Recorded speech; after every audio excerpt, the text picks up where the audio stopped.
झेप मराठी, आरसा महाराष्ट्राचा। नगर जिल्ह्यात प्रवरा नदीत बोट बुडून तिघे जवान शहीद।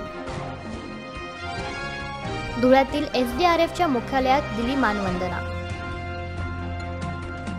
आज त्यांच्या गावी होणार शासकीय इतमामात अंत्यसंस्कार।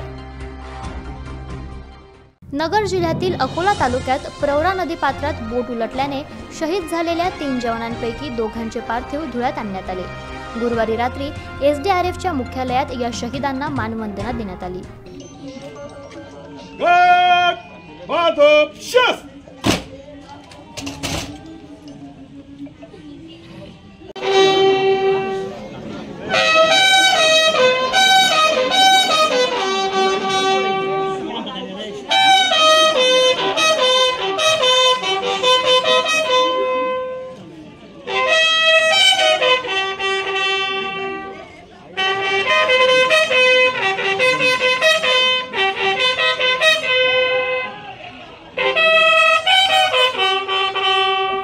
प्रवरा नदी पात्रात पोहण्यासाठी गेलेले 2 तरुण बुडाल्याची घटना घडल्यानंतर त्यांचा शोध घेण्यासाठी धुळ्याहून तुकडी पाठवण्यात आली।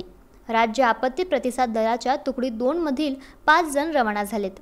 मात्र मुलांचा शोध घेत असताना पाण्याच्या भोवऱ्यात सापडून त्यांची बोट उलटली आणि दुर्दैवाने 3 जवानांना जलसमाधी मिळाली। यात प्रकाश नाना शिंदे, राहुल गोपीचंद पावरा आणि वैभव सुनील वाघ हे तिघे जवान शहीद झालेत।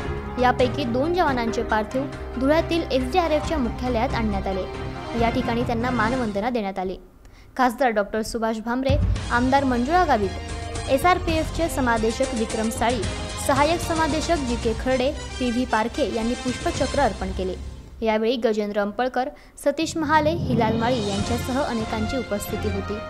आज शुक्रवारी शहीद राहुल पवार यांच्यावर शिरपूर येथे तर वैभव वाघ यांच्यावर जळगाव जिल्ह्यातील भडगाव येथे शासकीय इतमामात अंत्यसंस्कार करण्यात आले।